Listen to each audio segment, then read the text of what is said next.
ये आपका लड़का भैया? बताइए, लड़का ट्रेन में इतना गेम खेलता है, घर में कितना गेम खेलता होगा?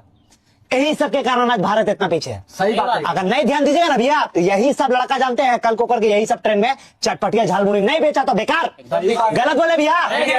गलत बोले ना तो आप हमको अपने चप्पल से 4 चप्पल मारिए गाल पे, समझे? कौन स्टेशन भैया? देखिए थोड़ा धन्यवाद आ गया भैया, थोड़ा ध्यान दीजिएगा भैया, समझे? ये सब लड़का जानते हैं, आगे चल के हाथ से निकल जाएगा। अपना समझता कभी समझाता है। ए लस्सी, प्रोटीन, पानी बोतल।